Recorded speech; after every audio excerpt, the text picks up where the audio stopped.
Bismillahirrahmanirrahim. Welcome to another tutorial, and in this tutorial we are going to discuss about a C++ program which is related to the concept of insertion sort. In the previous lecture we have discussed about the concept of insertion sort, but we have not discussed its program. So now we are moving towards its C++ implementation. So let's start. So यहाँ पर hash include iostream और using namespace से आप familiar होंगे, I hope. सो हम अपने main program की तरफ चलते हैं. मेन प्रोग्राम में सबसे पहले हमने एक इंटीजर टाइप की एरे डिक्लेयर की है जिसका साइज़ हमने 5 रखा है, और यूज़र को हमने प्रॉम्प्ट दिया है enter the element in the array. Actually ये एलिमेंट्स होना चाहिए.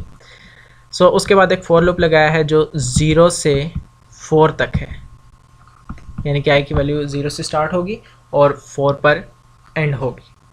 उसकी रीज़न ये है कि जो एरे का साइज़ है उससे 1 लेस उसके इंडेक्सेस होते हैं और इंडेक्स 0 से स्टार्ट होते हैं, इसलिए हमने यहाँ पर आई की वैल्यू 0 से i is less than equal to 4 तक इसकी कंडीशन लगाई है, और आई प्लस प्लस 1 के इंक्रीमेंट के साथ.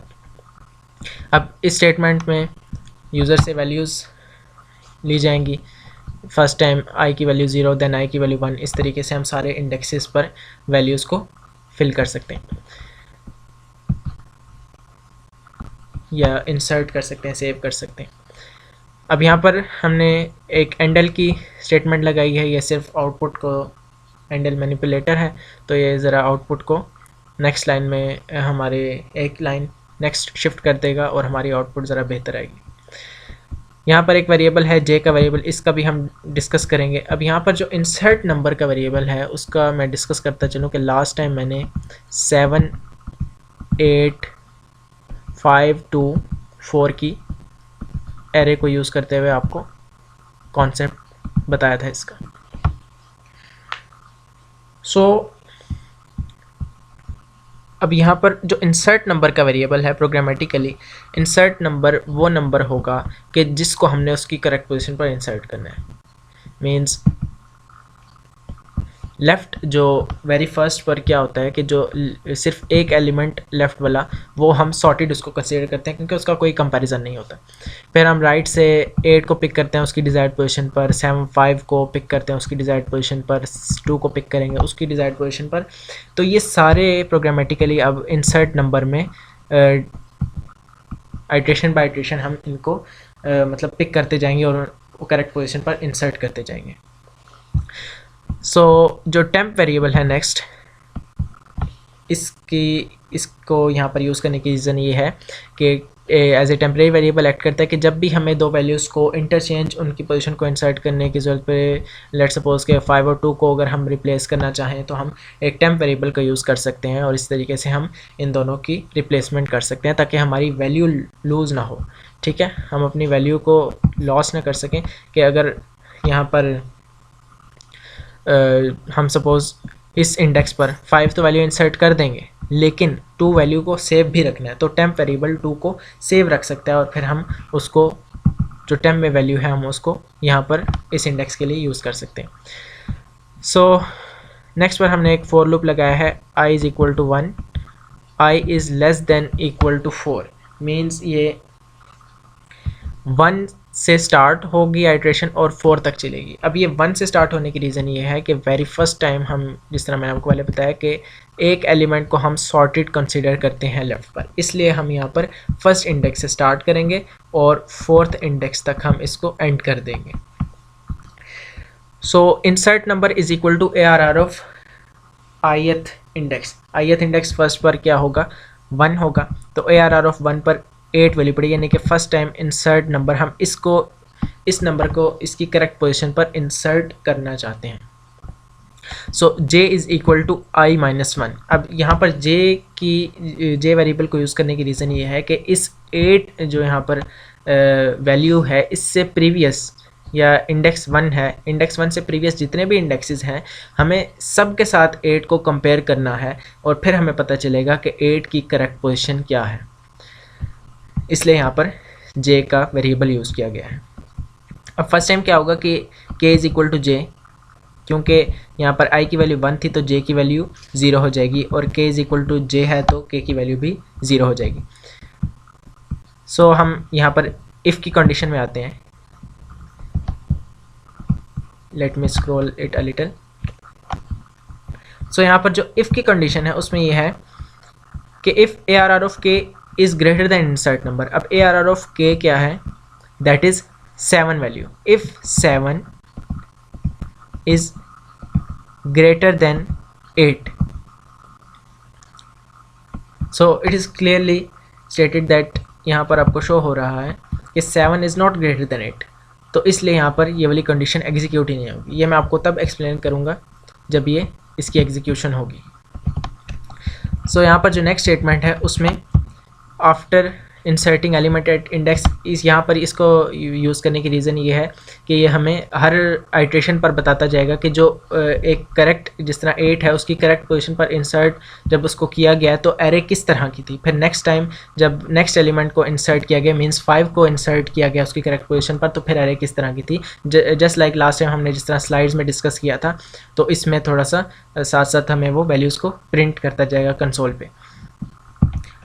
सो उसके बाद यहाँ पर हमारा फॉर लूप, जो मेन फॉर लूप था, वो यहाँ पर फर्स्ट आइट्रेशन उसकी कंप्लीट हुई है. अब हम अपनी नेक्स्ट आइट्रेशन पर चलते हैं. सो नेक्स्ट आइट्रेशन में i की वैल्यू होगी 2.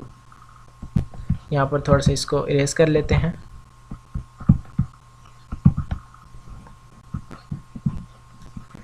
ओके, नेक्स्ट आइट्रेशन में i की वैल्यू होगी 2. Insert number is equal to ARR of i. ARR of i पर अभी यहाँ तक ये एरे हमारे पास, ये दोनों सॉर्टेड एलिमेंट्स हैं. सो इंसर्ट एलिमेंट अब हम इसको पिक करेंगे. This is 5. j is equal to i minus 1. j की वैल्यू, i की वैल्यू थी 2, तो j की वैल्यू होगी 1. और इसी तरह से k is equal to j है, तो k की वैल्यू भी 1 होगी. ARR ऑफ k यानी कि ARR ऑफ 1, ARR ऑफ 1 है 8. अब यहाँ पर आप नोटिस कर सकते हैं कि ये वाला जो फॉर लूप है इसमें हम वैल्यूज़ को बैकवर्ड चेक करें, यानी कि स्टार्ट से चेक नहीं कर रहे. 5 है तो 5 से प्रीवियस हम 0 इंडेक्स से स्टार्ट नहीं कर रहे, हम 5 से प्रीवियस वाले इंडेक्स को पहले 5 से कंपेयर करेंगे, फिर जो प्रीवियस इंडेक्स जो कंपेयर हो चुका होगा उससे प्रीवियस को कंपेयर करेंगे. यानी कि बैकवर्ड हम एरे को चेक कर रहे हैं. जिस एलिमेंट को इंसर्ट हमें उसकी करेक्ट पोजीशन पर करना है, उससे पहले वाली जितने भी एरे हैं हम उसको स्टार्ट से नहीं चेक करें, हम उसको उस इंसर्टिंग एलिमेंट से प्रीवियस से स्टार्ट करें, बैकवर्ड मूव करें, means right to left. If ARR of k is greater than insert number. अब ARR ऑफ k क्या है? ARR of 1 which is 8. If 8 is greater than insert number is 5. Now this is true. तो अब हम इसको किस तरीके से रिप्लेस करेंगे? Temp is equal to ARR of k plus 1.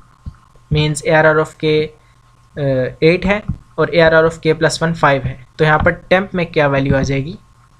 5. ARR of k plus 1 is equal to ARR of k. Means ये 8 इधर शिफ्ट कर जाएगा, 5 की पोजीशन पर 8 शिफ्ट कर जाएगा, लाइक दिस. ये स्टेटमेंट भी कंप्लीट होगी. नेक्स्ट में ARR of k is equal to temp. ARR of k is equal to temp. Temp में वैल्यू 5 थी, तो अब ये 5 इधर शिफ्ट कर जाएगा. इस तरीके से हम इन दोनों एलिमेंट्स को रिप्लेस कर सकते हैं. तो ये क्या हो जाएगा? 7 5 8 2 4. But you can notice here कि 5 की अभी भी करेक्ट पोजीशन पर इंसर्शन नहीं है. 5 को 7 से पहले होना चाहिए. उसकी रीज़न भी यही है कि यहाँ पर भी फॉर लूप अभी कंप्लीट नहीं हुआ. अब हम आइट्रेशन को नेक्स्ट आइट्रेशन पर चलेंगे और इस दफ़ा k की वैल्यू 0 हो जाएगी, क्योंकि माइनस माइनस है तो k की वैल्यू 0 हो जाएगी. सो अब इस केस में कि k की वैल्यू 0 है तो ARR of k, if ARR of k is greater than insert number. ARR of k में अब 7 है. If 7 is greater then, this time it is 7. If 7 is greater then 5, so it is greater then 5. अब हम फिर से इसको यहाँ पर रिप्लेसमेंट करेंगे जिस तरह मैंने आपको पहले बताया. तो अब क्या होगा कि 7 5 की तरफ मूव कर जाएगा और 5 0 इंडेक्स पर आ जाएगा. तो फिर यहाँ पर हम लिख सकते हैं 5 7 8 2 4. अब नेक्स्ट टाइम जब नेक्स्ट आइट्रेशन पर हम चेक करेंगे तो ये फॉर लूप एग्जीक्यूट नहीं होता, क्योंकि वैल्यू -1 हो जाएगी तो हमें 0 तक ही जाना है, 0 से लेस हो जाएगी तो कंडीशन फॉल्स हो जाएगी। सो इस के बाद फिर से यहाँ पर प्रिंटिंग होगी कि जो इस पास के बाद किस तरह से इसकी एरे किस तरह की थी, कि उसमें कौन से इंडेक्स पर क्या वैल्यू पड़ी हुई थी। ज़ाहिर है अभी सॉर्टिंग नहीं हुई कंप्लीट तरीके से, लेकिन हम इसको विजुअलाइज कर सकते हैं कि हर पास पर किस तरह की वैल्यूज़ रिप्लेस हुई हैं, वो हमें शो करेगा। नेक्स्ट टाइम इसी तरह से फिर आई की वैल्यू 1 थी, फिर 2 थी, अब आई की वैल्यू 3 होगी। आई की वैल्यू 3 पर हम 8 को यूज़ करेंगे, ठीक है। इसी तरह से फिर हम 8 से जितने भी प्रीवियस एलिमेंट्स हैं उनको कंपेयर करेंगे। पहले हम 5 से कंपेयर करेंगे, फिर हम 7 से कंपेयर करेंगे। इस तरीके से हम कंपैरिजन करते जाएंगे एलिमेंट्स, ये 8 के बाद 2 देन 4, और इस तरीके से सारे एलिमेंट्स की करेक्ट पोजीशन पर इंसर्शन होती जाएगी। अगर हमें एलिमेंट्स को मूव करने की ज़रूरत पड़ेगी तो हम एलिमेंट्स को मूव भी कर सकते हैं इस फॉर लूप के थ्रू। सो अब हम इसको रन करके चेक करते हैं। इसके बाद मैं आपको दिखा दूं कि क्या स्टेटमेंट्स हैं। आई फॉरगॉट, सॉरी, लेकिन वो स्टेटमेंट जस्ट प्रिंटिंग की हैं कि एरे जब सॉर्ट हो जाएगी तो ये जब फॉर लूप कंप्लीट हो जाएगा तो सॉर्टेड एरे को हम फॉर लूप के थ्रू फिर से प्रिंट कर लेंगे। लेस देन 5 भी आप कर सकते हैं, लेस देन इक्वल टू 4 भी कर सकते हैं। दैट मीन्स द सेम, यहाँ पर हम लेस देन इक्वल टू 4 भी कर सकते हैं। then return 0. So now we run our program.